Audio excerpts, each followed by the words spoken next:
The concept started with the originators of Luxaflux, Peter Morwick and Adrian Stevens. And they came up with the idea that they wanted to do an action movie game. We really wanted to do characters and action. So we were looking for an angle on how to marry the two genres. And at that time, my wife and I were into these LA Private Eye novels by Robert Grace, the Joe Pike series. And suddenly it sort of occurred to me that there really hasn't been a successful take on sort of a contemporary cop genre in video games. And it really appealed to me, and I brought it to the guys and we discussed it and we really liked it. So we pitched it to Activision, the publisher, and they liked it as well, so here we are. I think every game starts out, trying to do something innovative and something special. And it takes the right people and the right time and the right idea to make that happen. They call it the City of Angels. Funny, in my 30 years here, I haven't seen a single one. What happened to Henry was a true crime. And if there's one man who deserves to find out the truth, it's his son. This is his story. Nick King as a character is an ex-cop who's known for his not-so-subtle ways. You've picked the wrong party to crash, jackass. Here comes a lead enema. Nick's dad was a cop, and they don't know exactly where he is at this point. Nick wasn't very happy about his upbringing in Hong Kong because he was effectively, a half-breed in Hong Kong. He's half American, half Chinese, and now he's back in LA where, it's totally accepted, but there he was shunned and had to fight for his independence. Growing up as an orphan would screw with anybody's head. Come on, everyone's had it tough. So what? Nah, not like Nick. First, his mother died. She was a dear soul. Then, his father, Henry, got fingered in a drug trafficking scandal and simply disappeared. When Nick comes back from suspension, he's brought back to take a job at this new EOD division, which is a special unit which has been set up to sort of tackle the most difficult and toughest cases in the city. Trouble is brewing in Chinatown, and he's being brought back to take care of it. Well, Nick is designed after the quintessential Hong Kong Hollywood action character. He's a very traditional, no-nonsense kind of cop. Step away from the barkeep. You have a death wish? I'm gonna make you scream like a cat in heat. Obviously, he has no patience with politics and things like that, and that's bound to get a guy in trouble. Even when authority is telling him to do it this way, he just says, well, as long as the objective is accomplished. Hey, Chief, who's the suit? Nick, this is Agent in Charge Masterson from the FBI. Seems that they had the spa under surveillance when you... When you pulled your John Wayne stunt and blew it all to hell. We've been working on this for weeks, Kang. Sorry, sitting around stuffy vans eating donuts cramps my style. You want this, Rocky? Let me show this around and see if I get any takers. You telling me you know someone who can ID this guy? Maybe.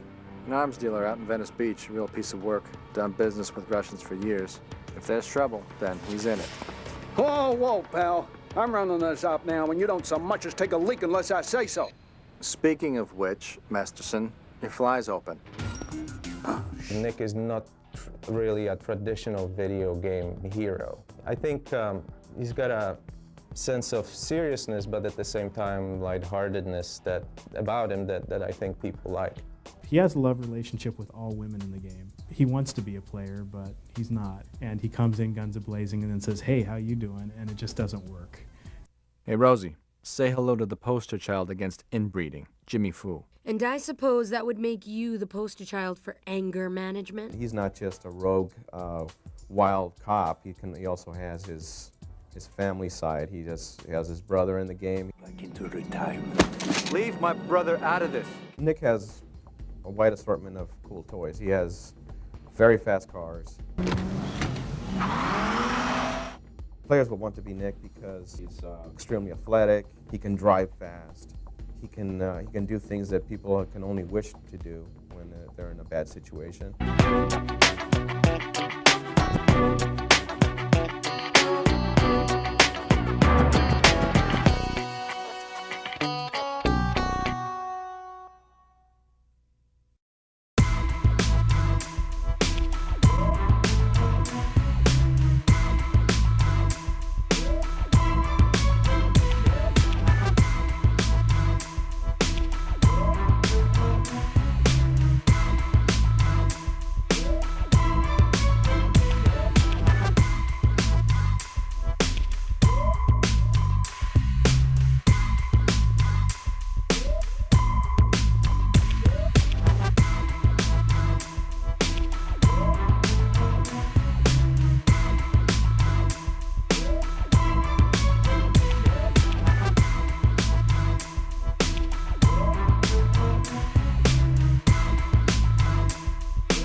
The biggest challenge with this game in general is just to try and realize a city as big as Los Angeles. To store a triangle for every single facet of every single building and every single road, tree, piece of ground was just unfeasible. The plan to build the city out of splines and patches, basically procedural geometry, was an idea that I came up with when we first started this, and we weren't sure if we were really going to be able to do it. It had never been tried before.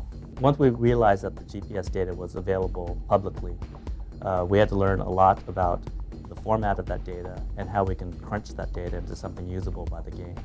We used a variety of resources to really come up with this accurate LA, GPS data, topographical maps, and even satellite images to really recreate Los Angeles as it stands now. We have variations in subdivisions, neighborhoods going from the wealthy Beverly Hills area to the sort of seedy, shady Hollywood suburbs. So really, we've done a really good job of accurately portraying Los Angeles as it stands today. Much of the data is actually generated on the fly, meaning that polygons or triangles that are drawn aren't actually existing in a static form. We basically say we have a road that has this curvature and this type, and we generate the data required to draw that on the screen real time. It'll make sure that at least half a mile around you is always there. It's a real-time GPS system. You could be playing the game, your girlfriend could call you on the phone and go, "Oh my God, I'm lost." And rather than going to the computer and doing the typical, pull up the website that has the maps on it, you're like, "Well, I'm in True Crime Streets of LA. Let me just go ahead and drive down to where you are." Where are you? You're on the corner of where? Some of the cars have hundreds of parts to them, and there are parts that can be damaged, that will fall off the car, and you'll be able to drive this car in almost undrivable conditions in real life. Yeah, so sue me. Gonna sue you right back. We created a set of cars that, they're supposed to look realistic, but we designed them sort of from scratch. We took the visual cues from what those vehicles would be and designed something completely new. You can run through a shootout, and when that guy drops that AK-47, you flip it up into your hand, and now you've got a pistol in your right hand and an AK in the other. Additionally, when you grab those two, as an example, you have a shotgun in your left hand and an AK-47 in your right, each arm targets independently. So you can take out two targets at once. So if you're flying forward and there's a target to your left and to your right, and the shotgun side is closer, you're going to blast that guy while strafing the guy to your right with the AK-47. It allows you to really plan how you're going to go out and attack. Sometimes it's run and gun, and sometimes it's, sneak around and try to hide because those guys have badass weapons. Try to pick up the weapon. Heck, two shotguns running around with two sawed-offs with guys coming at you. You're blasting people left and right. It's very Hong Kong cinema inspired. Basically, one of my main focuses is Destructibles, or as a lot of gamers like to call it, crap that blows up. Boom, bada boom! Our destruction for the interiors is pretty fairly complex. It's really intense stuff. I mean, it's fighting that I don't think gamers are used to. You can upgrade your set weapons and your set skills based on earning enough points to enter these these training facilities, 24/7 locations. As you leave the EOD on some of your missions, as you're driving down the street, you will find locations where that'll be highlighted. They won't be based on your mission, but if you run into them, you will find yourself either in a shooting range or a driving slalom course, where you will be able to expand your capabilities as a driver or as a shooter. One of the things that I am in particular excited about in this game is really our continuous branching storyline.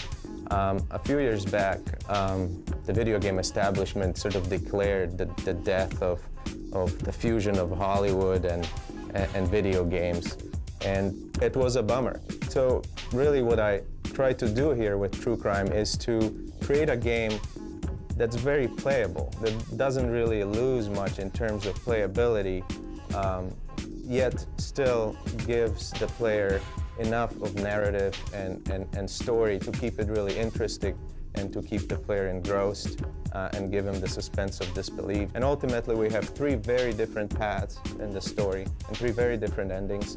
So there is multiple ways of playing this game, and the greatest thing about it really is that even the unseasoned player who's not very good will get enough of a game here, will get enough of an experience to enjoy himself. You'll definitely get different cinematics based on different outcomes of what you've done in the game. Jimmy, this had better check out. Stop busting my balls, man. I'm being straight with you. That's a good boy. Hey, Rosie, say hello to the poster child against inbreeding, Jimmy Fu. And I suppose that would make you the poster child for anger management? Likewise, you know, if it's raining in a cinematic at that time of day and the cinematic takes place outside, then it's raining outside when that cinematic's taking place. The most challenging, I think, might have been the nightclub scene, because there's a lot of stuff going on in there. It's a little more technical, I think, than some of the other environments. Got you know, rotating lights, you know, and a disco ball, which is sort of reflecting lights all over the place. И наушники, прикинь, этот жопник уже здесь.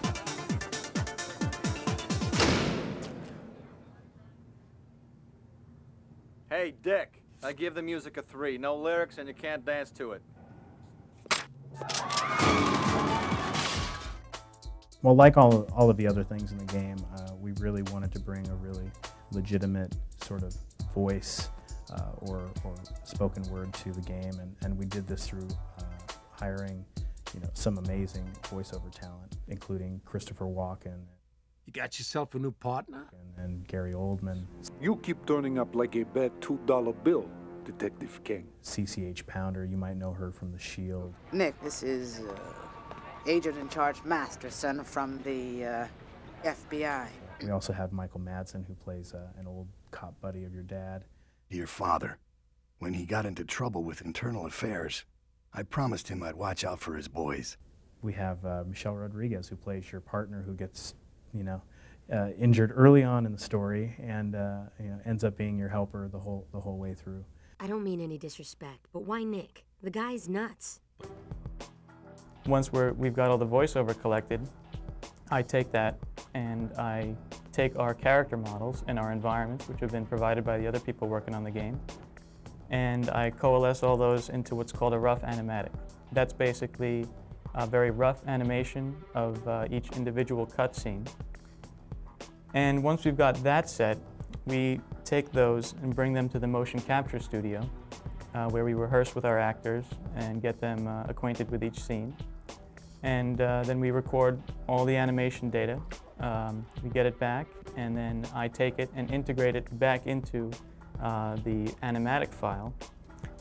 Make sure that the movements line up, that the cameras are properly framing every individual actor, and that everything basically works as it should. What we wind up with at that point is rough motion captured animation, which is broad bodily movements. We don't have fingers or facial expressions or lip sync at that point, or eye animation. So it gets handed off to another set of animators who basically go in and animate the characters, breathe life into them, add emotions to their face, add the lip sync, add eye movements and hand movements, and any other work that needs to be done. And that's the basic pipeline. You've picked the wrong party to crash, jackass.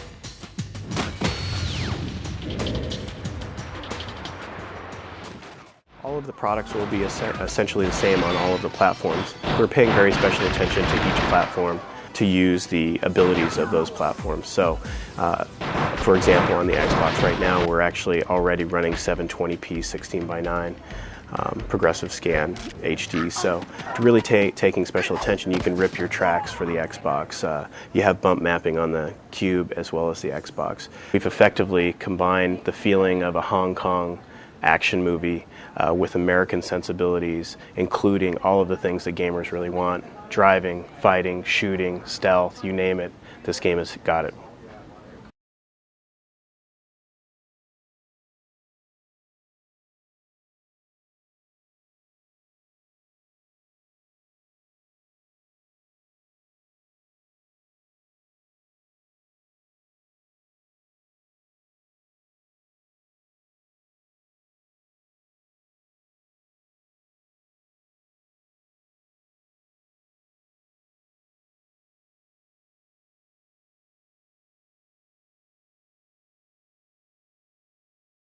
Essentially what we did was we brought the entire game from the console to the PC.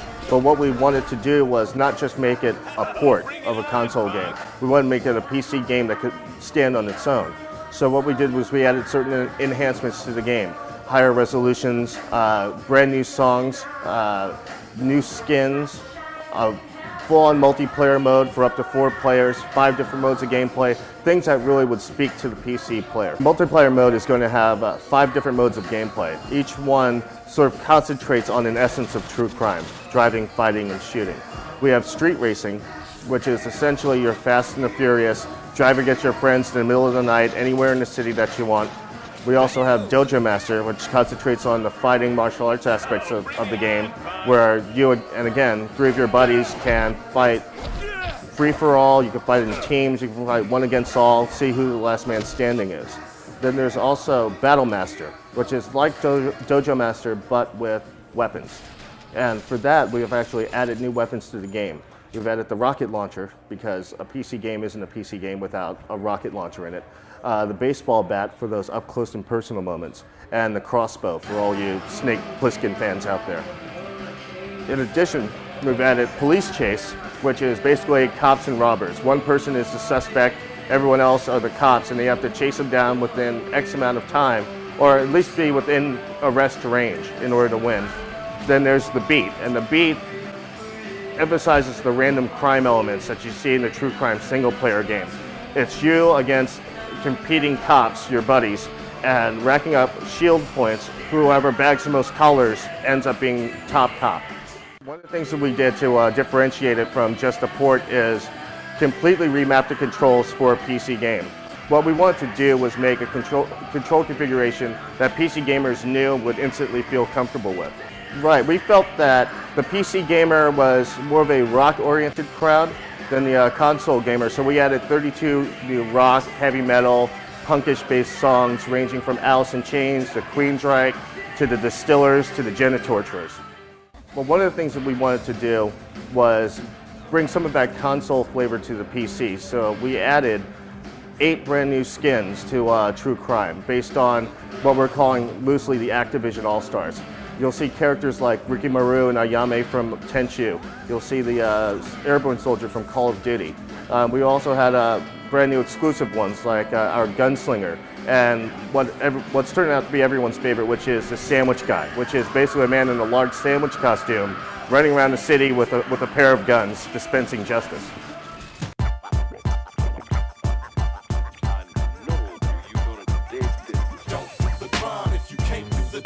Definitely very satisfying to having an end result after you've been working on something for a year or two. Have the end result of a CD in a box on a shelf. And also to create worlds where you can move around and feel like you've really created something. Certainly on that scale, recreating a real city with streets and all its detail. I think it's the first time that I've ever seen it in a video game.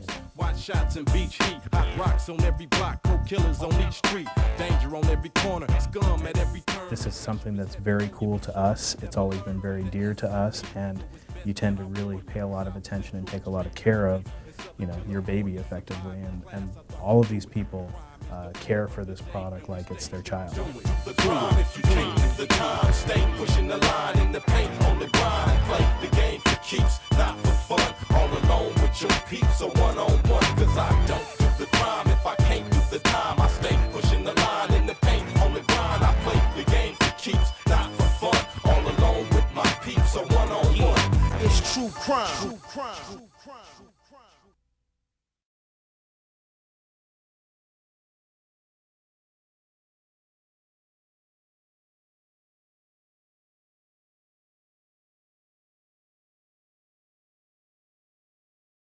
With True Crime New York City, we wanted to remove it from the more juvenile humor that we had in True Crime Streets of LA. We don't have dragons anymore. We wanted to give the audience more of a mature flavored game. We really wanted it to be like watching a crime drama on TV. The Shield, CSI, The Wire, good story, good VO, more serious tone. One of the issues that we had with True Crime Streets of LA was the player would end up roaming around the city and not really being focused on the main storyline. They could go off, solve random crimes, but we never really pulled them back into the main plotline. With True Crime New York City, we constantly pull the player back into the main story arc through our informant missions, through some of the random crimes. They always lead you back. You're always getting phone calls or over the radio from your chief or your FBI contacts telling you to get back on track and focus on the main story. So you are left to do whatever you want, but you're constantly reminded that you're there for a reason. The story takes place in New York City. We are map accurate to the island of Manhattan, so all the city streets are exactly how they are in Manhattan. The story is about Marcus Reed, who is an undercover organized crime police officer. You start off as a thug, basically, and you work your way up into the organized crime unit by being a beat cop for 4 years. At that time, you are taken in by a family friend who's pretty much your mentor throughout the story. We have one main story, and there are 4 leads that you can take while investigating the main storyline, and each one of them has a separate subplot to it. The driving's tighter, easier to pick up and play. The targeting's easier. The fighting styles are, you don't have to learn the fighting styles the way you did in the first one. You can just go to a shop and buy them. Makes it much easier. We have more fighting styles, more weapons, more cars. Recognizable locations: Chrysler Building, Empire State Building, Statue of Liberty, the Cage. We are not building accurate. That would be impossible to replicate every single building down to the front doors. Speaking of doors, in True Crime New York City, you can go into any interior in the game, walk up to the door, open the door, and walk in. There's over 2,000 doors in the city that you can walk into, with over 200 various interiors that you could happen into. Random crimes will happen within these interiors. Perpetrators will run from outside into these modular interiors to run away. They will also run out of the interior onto the city streets. Load times are very fast going into these interiors, and it just breaks it up, the gameplay, a little bit more.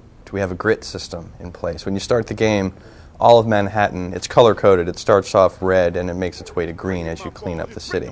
What this does, by cleaning up the city, it allows you access to other stores. In a high-crime zone, the stores will have a very limited window when they're open.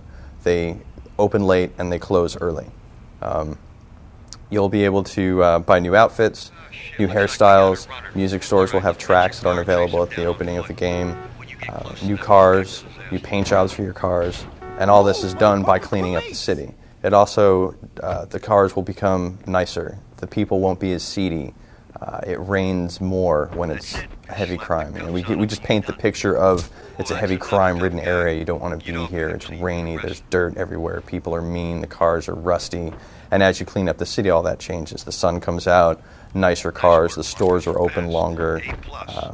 Just an overall feeling of you've cleaned up the city. And it's important to clean it up. One, to complete the game to 100%, you have to clean up the entire island of Manhattan. And it's important for the player as it allows them access to better outfits, better hair, better music, better weapons, more fighting styles. So it's a pretty important part of the game.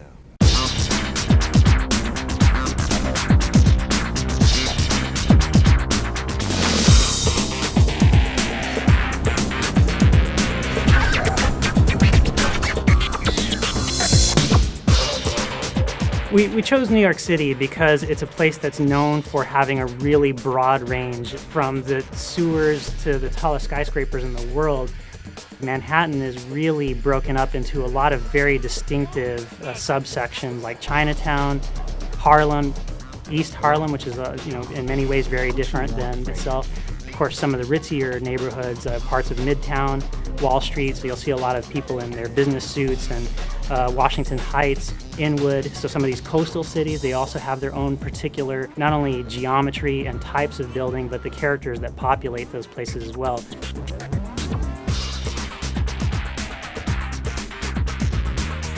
The storyline is based around Marcus, and Marcus being the lead character. He finds himself in the position where his friend and mentor, Terry Higgins, is killed. Don't owe me nothing. Marcus, I helped raise you, and this is not how I expect to be repaid.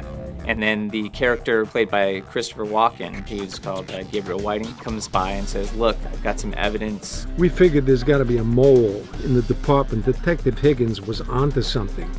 There's obviously a conspiracy, a play, a setup. I believe you can help me find out who's behind it. So Marcus has to go ahead and take a look at these leads and try to figure out which of these crime organizations was involved potentially in the murder of Terry. And that's the catch. You got to do this alone outside of your official duties. You can play it so that you're a bad cop, where you're doing a lot of bad things, not arresting people. You're actually beating up people, you're killing people. There are consequences for being bad. You decide to be a bad cop, you're not going to be able to rank up through the police department. It makes it easier to complete the game, in my opinion, if you play as a good cop. New York Police!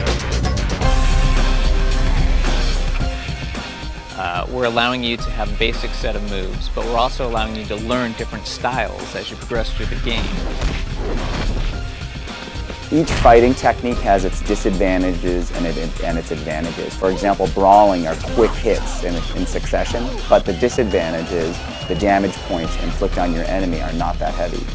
But if you have like Wushu, which is a really powerful type of Kung Fu, those damage points are extremely powerful. However, the time to pull off those moves takes a little bit longer, meaning your enemy can get in a few punches and cause damage to you.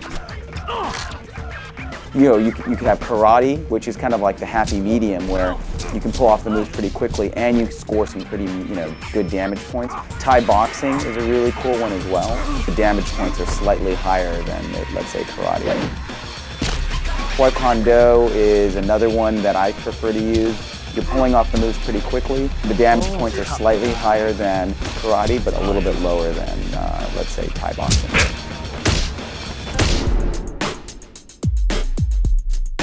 Some police issue weapons that you can use in the game. There's like the beanbag shotgun, and that'll knock someone out right away with one shot.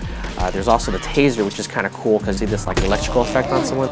Some of the melee weapons that we have in the game are like daggers, sais, katanas. There's also blunt melee weapons such as like a baseball bat or a sledgehammer or a bow. And each of them will have their own unique animations when you wield them. Another one of the powerful weapons in the game is the flamethrower, the rocket launcher, the rotary cannon. One of the easy ways to attack like our shooting missions, you can use precision aim, which you can target people's specific body parts. So if you want to take a guy out with one bullet, aim for his head. That'll take him down right away. I think one of the other most powerful weapons in the game is actually the environment itself. I mean, nearly everything in our environments is destructible.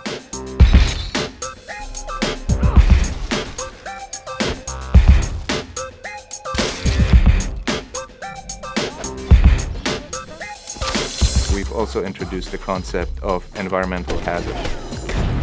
These objects allow the player to punish the enemy.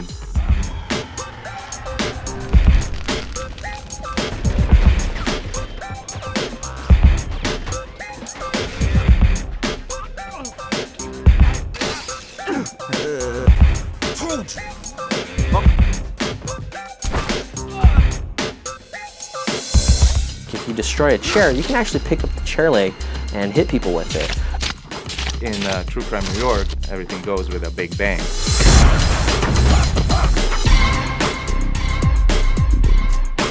The variety of vehicles that we have varied from things such as coupes, hot rods, feeder cars, to motorcycles, to buses. Pretty much anything you'd want to drive, we have in our game. One of our big goals for this game was to make the cars feel totally different, from driving a truck to driving a taxi to driving a little putt-putt coupe, and I think we really were successful in achieving that. One of the bad aspects of living in New York, as most people would probably know, is that driving is not the formal mode of operation. One quick way to get around is to hop into a subway, take a train to go from one point to the other, or hop in a taxi and tell him where to go. Police! Get your ass on the floor! Now! The Magdalenas are over!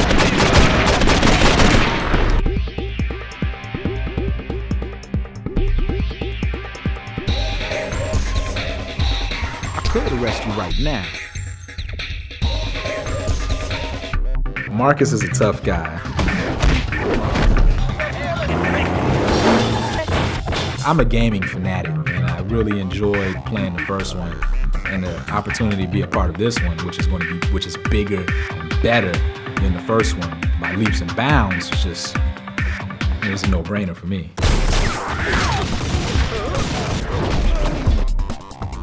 You been looking after my boy, Dad? Seems my boy is no longer just a pawn. Congratulations, son. Life's full of ironies. My name is Lawrence Fishburne, and I play a character named Isaiah Reed in True Crime New York City. My character is essentially a crime boss who's been incarcerated for the better part of 15 years, who still maintains his power, still pulls the strings, as it were, from his very, very special prison cell somewhere outside of New York City. Here's a guy who is really bright and has chosen this path that, although it's illegal, has allowed him to live a really, really wonderful lifestyle.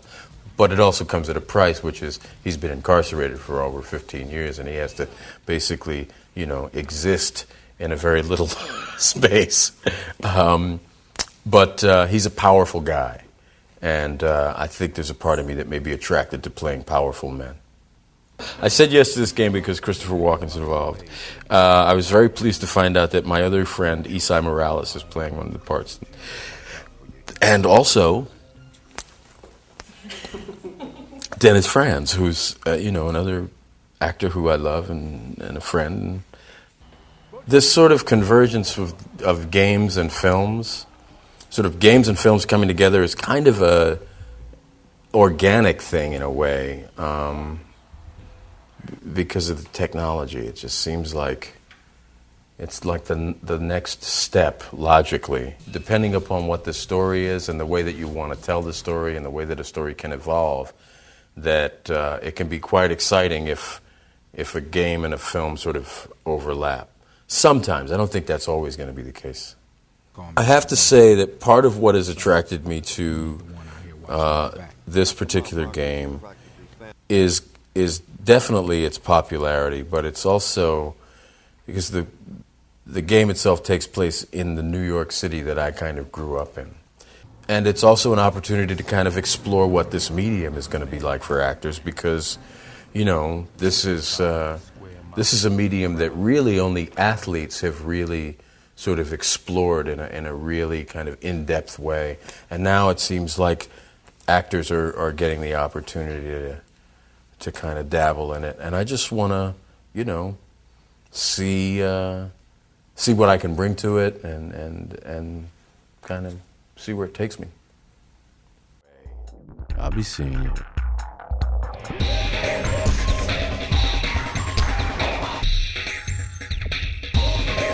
Marcus, I'm trying to help you here. Crime's been on the rise all over the city. For me, I got very invested in the story, and for me, very invested in how Marcus is going to turn out. Is he going to be okay? Relax, it's plainclothes duty. You get to keep your shield as long as you play nice. Yes, ma'am.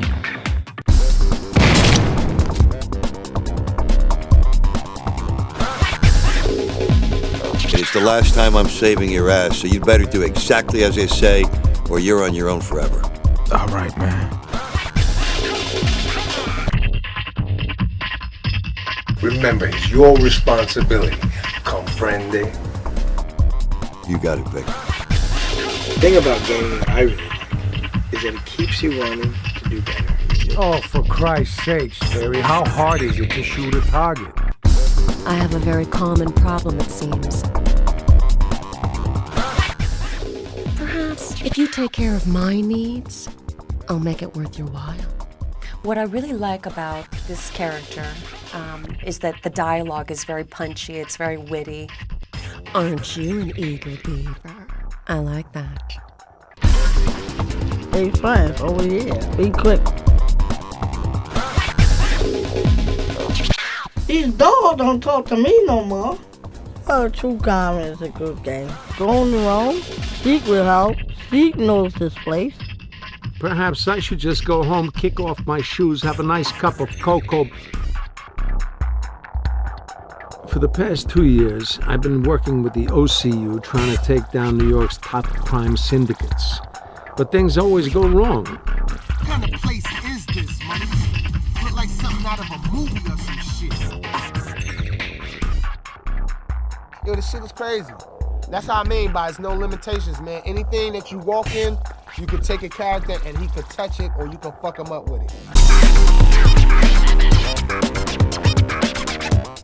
Red going wild, bitch, let's go. Yo, Money, you ain't shit. And I'm kicking foot in your ass right now. Yo, is there a doctor in the house? Besides me? Anybody got any chronic? Any purple haze, any side diesel? True Crime, New York City. All right, we've got this really cool mode of the game, and what it is it's an Easter egg for players. When they finish the game, they unlock this mode of play, where they get to actually play as Redman. Yo, my name is Redman. Yo, the name is Red. Now fuck your crew up. I'm playing Redman in the game True Crime. Word. It's about to get real ugly up in this bitch. Basically, the gist of it is that Redman wakes up in Battery Park in southern Manhattan. Yo, where the fuck am I? And everyone in the city is hostile and out to get him. And he's got to get out of Manhattan and back to Jersey, where he's from. Yo, I'm just trying to get back to Jersey, for real. Just back up, yo. All the while having to fight all these people that are trying to kill him, avoid them, jump in cars, whatever he can do to make it out of Manhattan.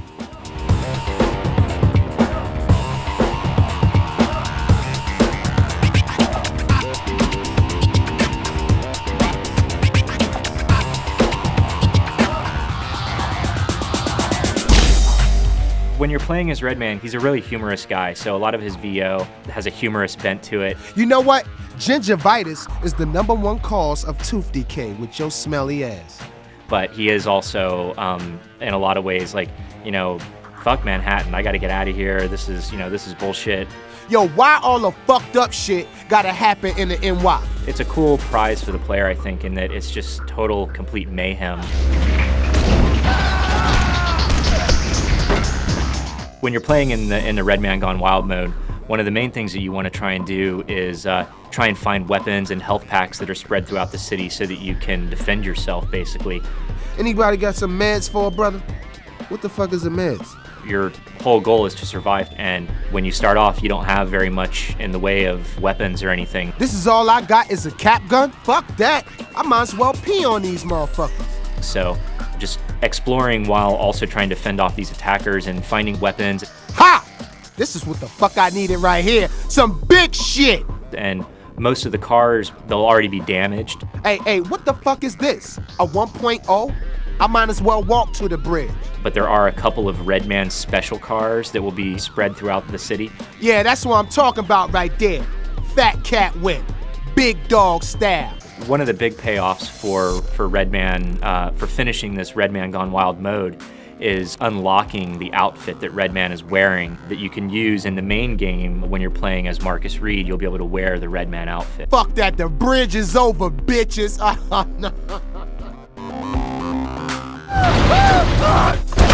Yo, you can hold it. You don't have to be justified in any of your actions. I seen the last True Crimes game. This Project True Crime, they broke the limit. This is kind of like a fun little alter reality. Once you see Times Square, once you see how you can walk in any store, and once you see how you can catch the train and go uptown and get off in Harlem and see the streets, yo, motherfuckers gonna lose their mind, man.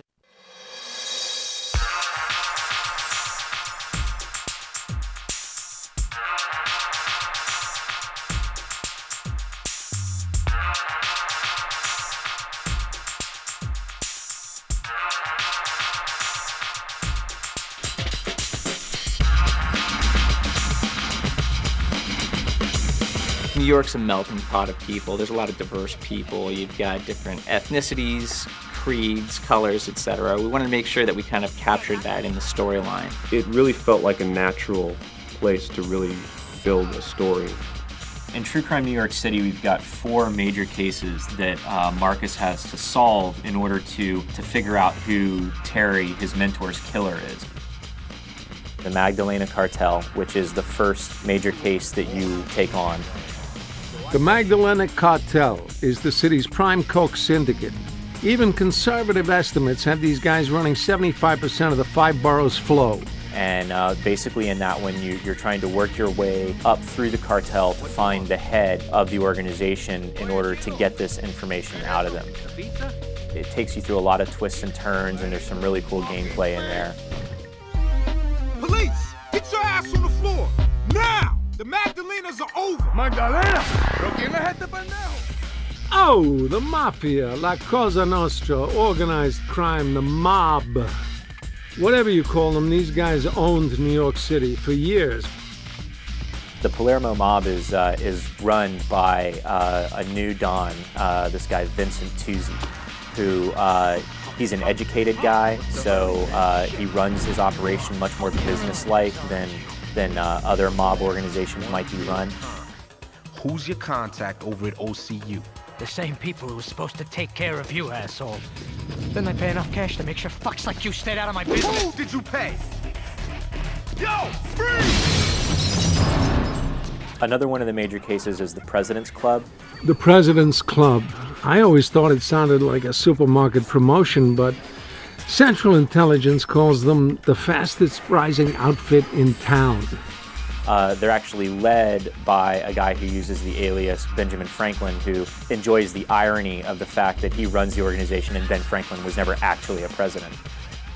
Ben Franklin is actually a guy named Lionel Jones. He went to Japan, where he got involved with some people over there in the drug trade. Lionel Jones used the drug contacts that he had made in Japan and the money that he made to come back to the States and form Zen Empire Records. Yo, Mr. Jones, we got an intruder up on the roof.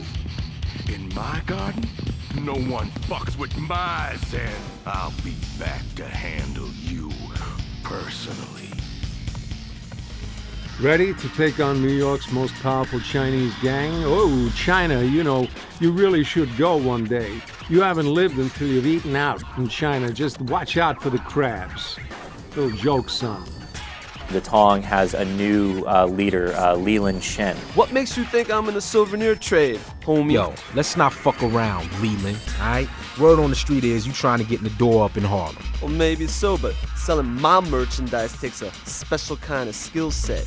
Leland has gotten the Tong involved in the slave trade, pretty much done away with the honor and tradition that the Tong once had in pursuit of his dream. Fuck you all, man! Freeze! Out of the way! Marcus, with information from Agent Whiting, goes forward to try and track down the heads of these 4 organizations. Everybody on the fucking...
Going undercover, you'll have to make sacrifices.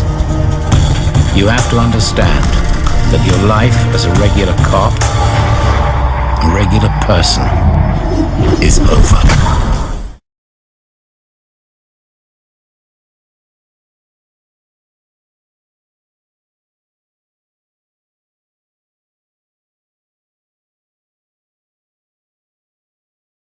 True Crime, it's a game we've seen before. What are you guys bringing different to it with the Hong Kong version? It is a game we've seen before. This is going to be the 3rd game in the True Crime franchise, and Mike and I and the rest of the team at United Front have approached it like a new IP. And we've treated it as a reboot. So basically, we took the concept of an undercover cop in Hong Kong and we just focused everything on that, right, without paying much attention to what happened in the past. So keeping a lot of thematic elements from the first game, but then just carrying that over into our own vision. So tell us a little bit about what you were presenting today to the audience. Mike and I today talked about how building an open world game now is very challenging because the bar is set so high with action games. And trying to build an open world game, you have to take that bar across into what you're doing and say, how do we keep people engaged? How do we keep them interested? And the cool thing about Hong Kong, as we mentioned, is the expectation for great fighting and great gunplay is there. You've got people looking for that. The challenge is what we talked about, which is figuring out how you take that subject matter, the cool Hong Kong action mechanics, Hong Kong itself, and work that into an open world game. And that's what we went through, are the challenges around bringing that design to life. New True Crime follows the story of a man called Wei Shen. He's an undercover cop. He was born in Hong Kong, because that's where the game is set. Heads over to the States for family reasons when he's younger, where he does his schooling and joins the police academy there. And then for personal and professional reasons, heads back over to Hong Kong, where he's selected to join the undercover group. And his job at that point is to infiltrate a specific triad organization, the Sun On Yee Triad, and get close to a number of individuals there to help his undercover handlers take them down. True Crime, the New True Crime, it's a complete reboot of the franchise. So we went back to the drawing board with and investigated sort of the things that we really wanted to do differently from the other two True Crimes. At the core of it, it was very inspired by Hong Kong cinema action movies. Probably the two which sort of come to mind the most are Infernal Affairs and the Triad Election movies. The core of the game for us really started with On Foot. We developed a free-running system which is more ground-based than a lot of the free-running systems that you see in superhero games. You're not scaling buildings and so on, but we have a martial arts style melee system which is quite deep for an open world experience. There's a lot of offensive and defensive capabilities, a full counter system, a full grapple system, and lots of cool interaction with the environment. And then a shooting model which allows both like sort of a lock and a free aim system. We wanted to focus more on a driving model which was very easy to pick up and play, very action oriented, again, inspired by Hong Kong cinema action. So, our model it's quite an arcadey model. It's probably inspired by games like Burnout and Need for Speed, as opposed to some of the other more simmy models out there. It is an open world game. Obviously, we need a world that's full of stuff to do, that's rich. There's tons of events, there's tons of side missions, there's tons of mini games. You can purchase things from stores to like upgrade the clothing on your character. There's massage parlors that you can go to. There's more than enough there so that the world is very fleshed out at any point in time for you to do pretty much anything you want. You get to play as an undercover cop in an open world setting and have some of the most amazing action components available to you that you will have yet seen in an open world environment. True Crime will be released for PC, PS3 and Xbox 360 and it will launch fall 2010. Music is what I know and technology is what I need. So I figured I'd better be on that truck. So True Crime is like actually my official entryway into this sector. Hong Kong is not geo-mapped like LA and New York were. This is really tuned for gameplay, and it's the first True Crime on a next-gen platform. So we're really pushing a lot of PEDs in there. It's a very dense city, so we've got great motorcycle gameplay. We've got great chasing gameplay. You can blast through crowds and kind of these intense cop chases. It's Hong Kong, so we've got incredible martial arts in there. Crazy weapons like cleavers and stuff like that, because that's kind of what the Triads actually use. So we've gone back, to the beginning and thought, what makes a great open world action title? Found a great place to have it, and then brought across, kung fu, Triads, the undercover cop movie tradition, and really rolled all up into our new True Crime. Now, why a reboot of True Crime instead of just a new game or a new series? Well, there's so many things that were kind of cool 10, 15 years ago, but they wouldn't be as cool if you did them now. And you look back, Star Trek last summer was awesome, reimagining that. Batman being rebooted, the Bond movies being rebooted. So, it just felt like, it's the people who loved those things 10, 15 years ago, they've matured, let's give them something new, and then for new gamers, it would feel wrong to do something that was cool 10 years ago. So that's the decision. It's just felt right to really go back and think about this from the ground up. Now, in the past, we have seen a lot of cop games, and we just had Dead to Rights was just rebooted again. Yeah. So what is it about True Crime that's going to introduce new elements we haven't seen done before? Well, we really want this to be a AAA open world game, and we've looked at what makes for those AAA urban open world games, and it really starts with the character. And our character, Wei Shen, our undercover detective, we're trying to make him sympathetic. We're trying to make him a real person so that you care about this guy in the story. Our closest competitors, and you guys know who I'm talking about, they make such great character-driven stories. So, this isn't a packaging of a bunch of cliches about kung fu and Triads and Big Trouble in Little China, which would be an awesome game, but this is about trying to find a character who people like and can identify with, and really basing it all around his story. And the island itself is such a cool place in real life. We went there, we had a writer spend, I think he's been there for almost 2 months, throughout the course of the project, and really try to do justice to what Hong Kong is about, what the Triads are about, what it's like to be an undercover cop there, and really base it in something that is super cool to begin with, and then you add this layer of kind of action movie, action game on top of it, and it just takes it to a whole other level. You mentioned the lead character, you want him to be likable, and like the everyman. Please tell me you're not using Nolan North. No, we're not. Wei Shen, he's born in Hong Kong, went to San Francisco because of sort of a family tragedy, and has come back to Hong Kong as a young guy, goes undercover to deal with something personal that you don't find out until later in the story. Most important question. In all the advertisements for this game, I'm seeing a lot of pole dancers. Are there going to be pole dancers in this game? There better be. There's going to be some amazing female talent in the game of all varieties. There's dateable girls, which is really cool. We've got some great star talent who are voicing those characters, which is amazing. And there's gorgeous girls in these clubs you can interact with our social system. And yeah, it's just we wanted to make that a big part of the experience. One last question: the dateable girls, are they going to be calling us constantly like in GTA 4? No, they will not be annoying. But these girls are pretty amazing actresses who we've got to voice them. So you may want them calling you. Yeah. Maybe. Well, thank you so much. Thank you for taking time with us. My pleasure. Thanks for being with us. It's been a while since we've seen True Crime. How many years?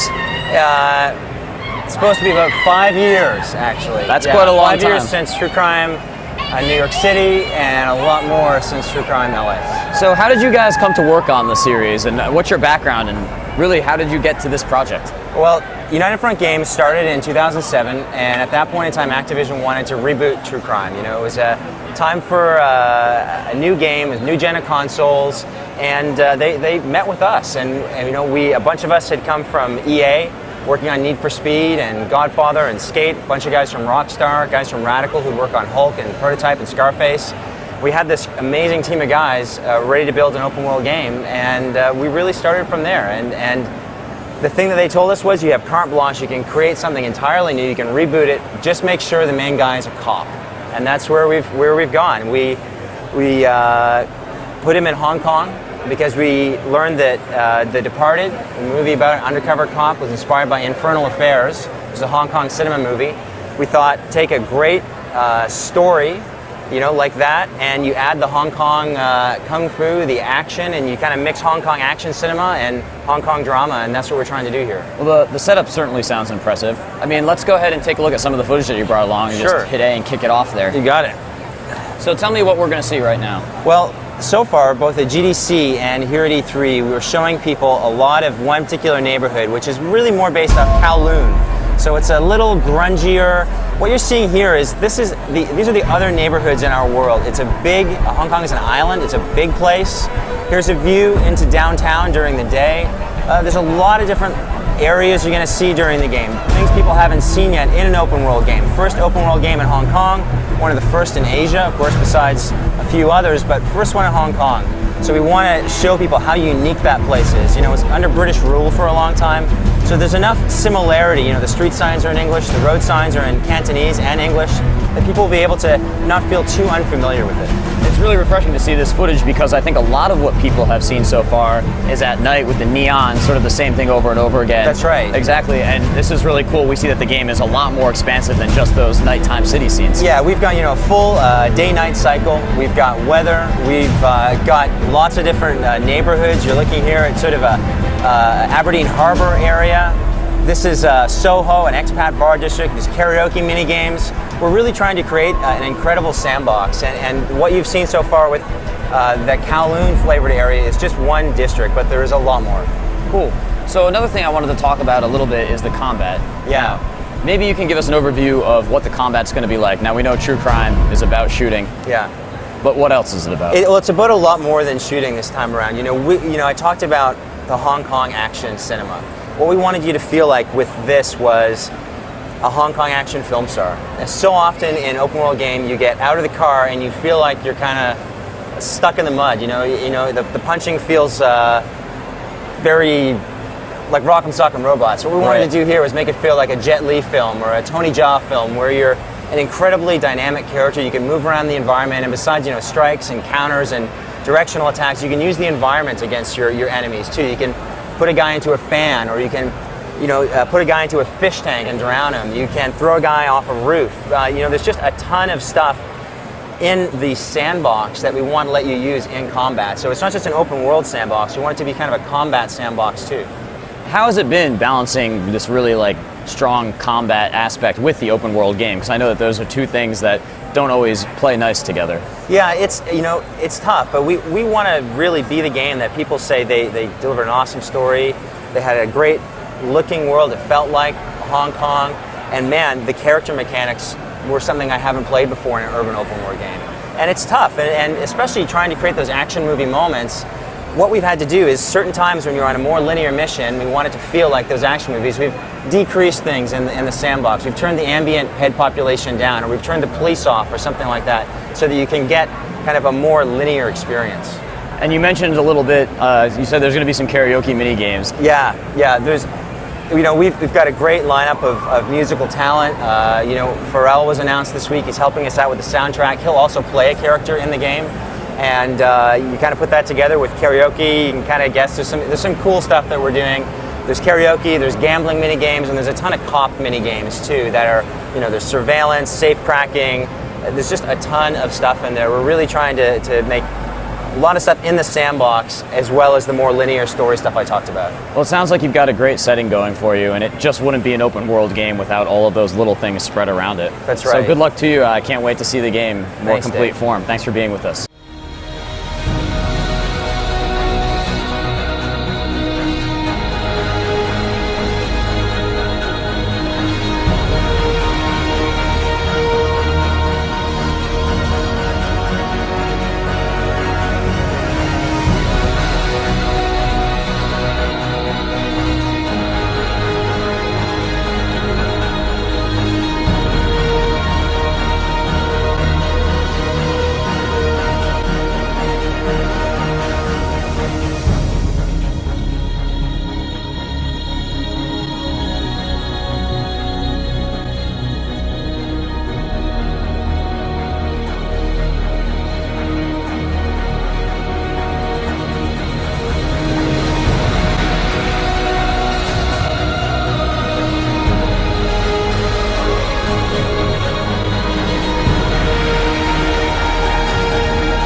Today, I get some wonderful little news. At first, it's a rumor that Activision is canceling True Crime Hong Kong and Guitar Hero. I was like, nah, no way, it's a rumor, Upon further investigation, I found out that these rumors are true. And in fact, True Crime Hong Kong has been canceled. I was curious to why this was, and I went to look for an explanation, and here's what I found. Quote unquote. These decisions are based on the desire to focus on the greatest opportunities that the company currently has to create the world's best interactive entertainment experiences.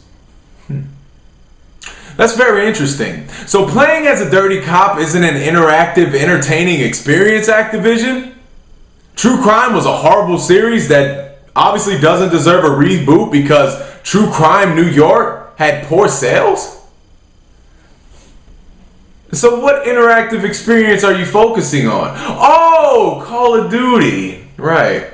See, I figured you would can this piece of shit. I figured that. But True Crime? You know how many people were looking forward to this game? We're gonna can it because of poor sales from the last one, and we need to have better interactive, entertaining experiences for our people. This is why you guys fucking suck. I knew this was gonna happen. Years ago when I stated that you guys were gonna try to transform gaming into something it's not. You're gonna cut a good game because we need a better interactive entertainment experience to push out there. I sure hope Bungie comes with a great game because all you fucking got now is Call of Duty. Congratulations, Activision. You just fucked yourself. He is the head, he is the face of Activision, and he is gonna fucking pay! Fucking Johnny!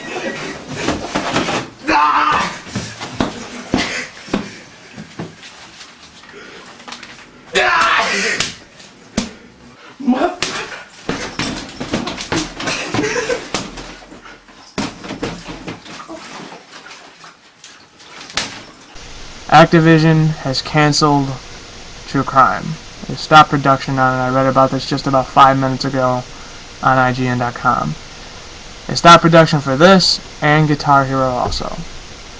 While I'm talking, anybody that wants to see this game come to life, could you please send a letter or write an email to Activision.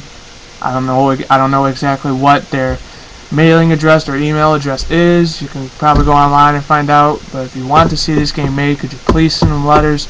Maybe it'll help them get the point across that a shit ton of people have been looking forward to this game, like myself. I mean, ever since the second game, I've wanted a third game. Like, the second game was great, except it was laggy and glitchy. And if it had been polished, it would have been what it was expected to be. But it was a great game. And this game was supposed to be what made the first two great, add to it, and polish it. That's what this was going to be. This was going to be a great game. And this game was actually finished, but they've delayed it so they can polish it and make it as great as they want it to be. But this game was basically done, and it was gonna release in June, and now they just fucking cancel it. And you know what? I would not be a bit surprised if they canceled it so they could probably make room for another company they want to bring in that's specifically gonna work on Call of Duty. I would not be the least bit fucking surprised. And I read a quote on IGN that said they canceled the game because, I quote, it just wasn't going to be good enough. It's like, how the fuck do they know that? Did they go on YouTube or go to any of the pages, the fan-made pages, and look to see all the great comments of people, you know, not being able to wait for this game to come out and how pissed people were that it was delayed twice? I mean, do they honestly not look at this crap?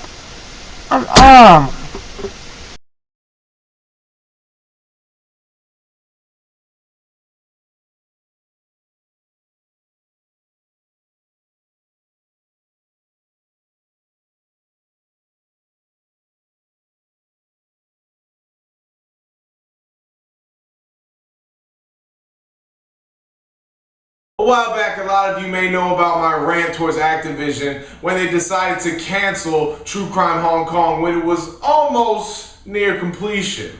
A full game was just taken off because they didn't want to suffer poor sales, basically, due to the last game that came out. So, anyway, a long time has passed since then, a couple of months, and True Crime Hong Kong looked like a great game. It looked like it was going to be a very fun game. And today we are blessed with the news that True Crime Hong Kong will return. It's still being developed by the same people, but it will be published by Square Enix. Square Enix has acquired the rights to publish the True Crime game. However, they have not acquired the IP for True Crime, the True Crime IP, I mean. And basically that means they can't use the True Crime name, and they're basically in the process of renaming the game. So who knows what they'll name it.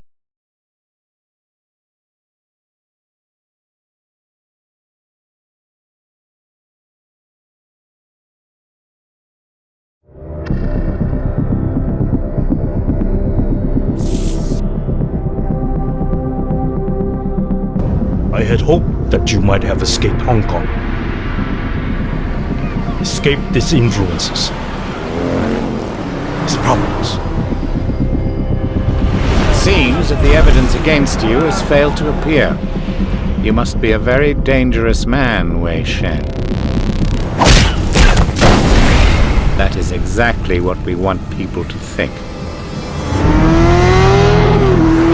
The fuck? They finally deport your ass from the United States? It was mutual. Time I came home anyway. Our intel suggests that Winston is looking for muscle. You need to find a way to make him trust you. So, you fear this? It's just crazy. Try capable. To bring down the Sun On Yi, we have to take down the people who support them. We want the Red Poles, the lieutenants, and most of all, the Dragonhead.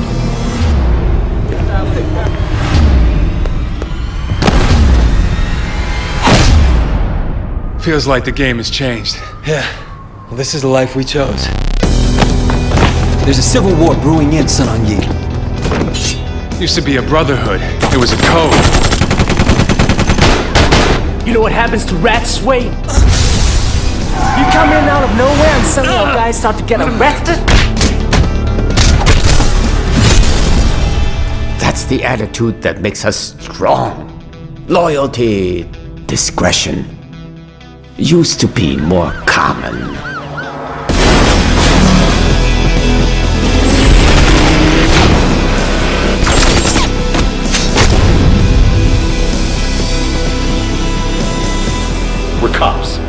There are rules. You're a cop.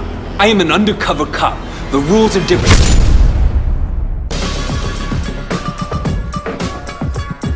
The new title of the game is Sleeping Dogs. The biggest difference is basically the title. It's the same game that we've been working on for the last 4 years. We did manage to take a bit of time and work with Square to really look at the game and look at the strengths of the game and really refocus our efforts. But overall, it's the same content and same vision we've had since the beginning. Just given the context of our storyline, being an undercover cop in the Triad, we knew that we had to make the violence authentic as well. The main character's name is Wei Shen, and it's basically a coming back to the neighborhood story on a personal level for him, but it's also an assignment for him where he has to actually go undercover into this lethal Triad organization. So the main character is basically balancing both his personal and professional demons in order to get the job done. Square has given us a lot of feedback on our core mechanics, on the kind of the storyline. They have a lot of resources with focus group testing and whatnot. So we've been able to really see what a wide array of gamers gets out of this game, which has really helped to allow us to fine tune and polish the game to really create the experience that kind of caters to the core essence of the game. Oh shit! First and foremost, we knew that to do a game in Hong Kong, we really had to do our research. So we've done quite a few trips. We've taken tens of thousands of photographs, a lot of interviews. We actually have people, contacts, living in Hong Kong, where we can get a lot of accurate information out of. Being a kind of serious action crime thriller, it was really important to us that we paid close attention to the authenticity of the world and also just kind of celebrate what makes it such a unique setting for an open world game.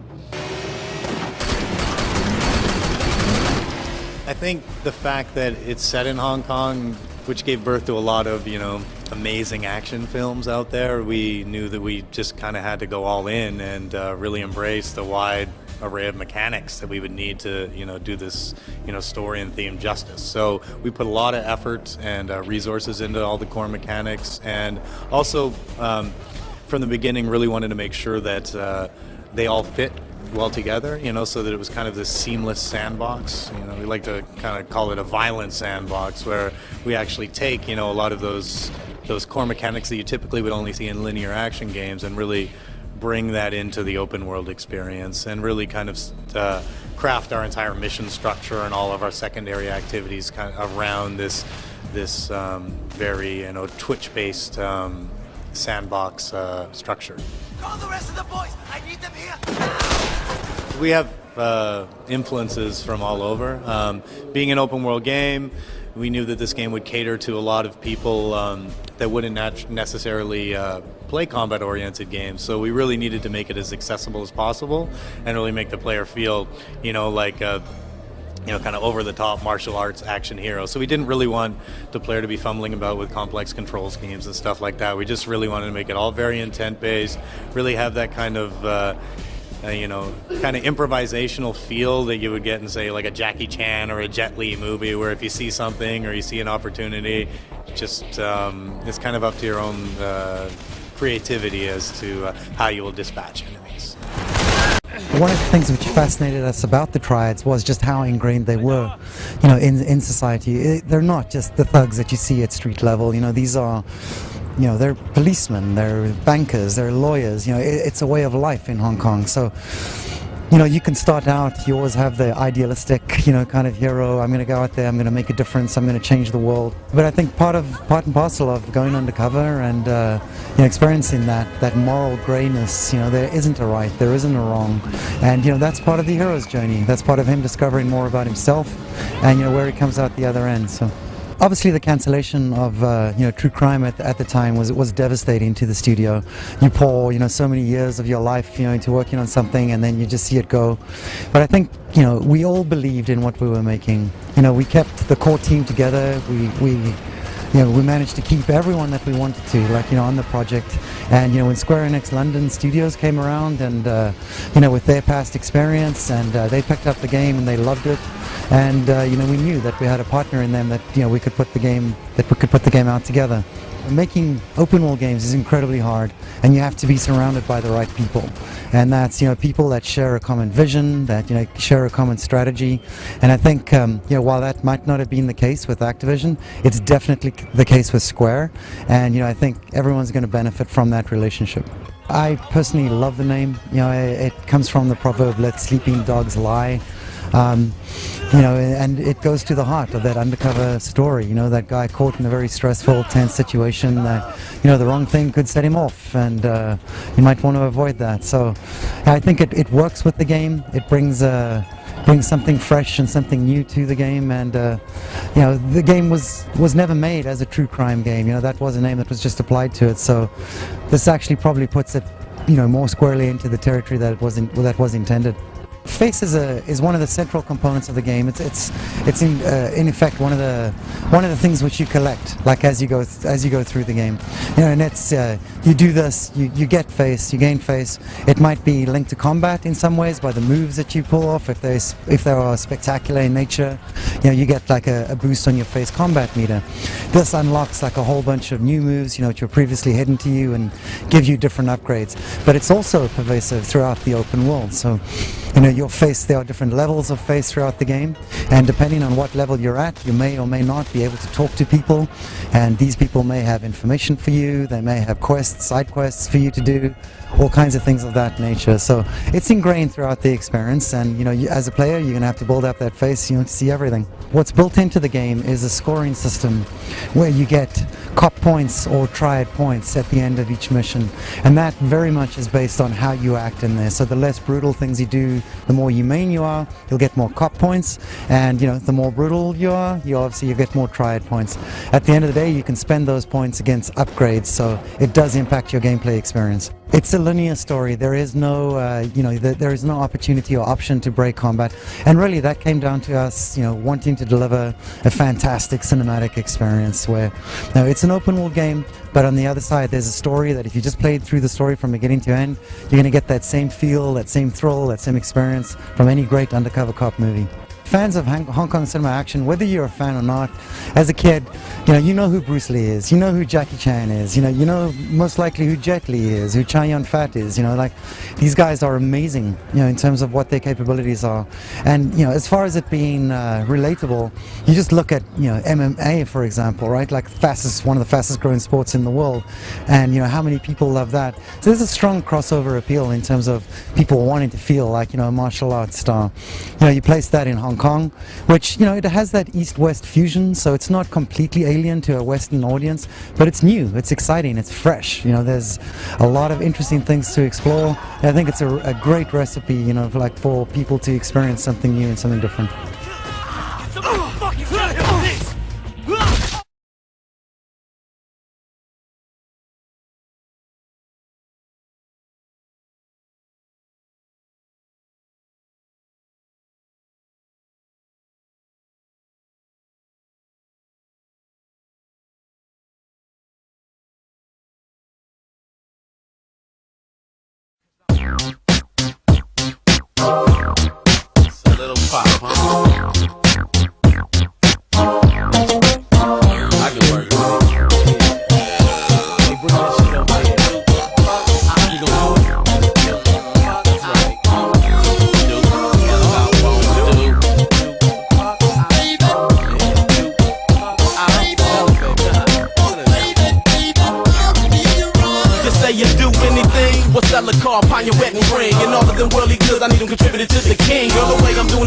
On top of the damn game, doing the damn thing, busting the booty up out of the damn frame. Moved off. You say you do anything, I need you to be doing it all.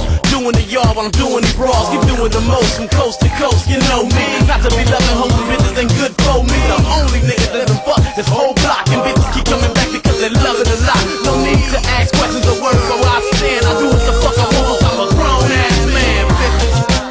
You know.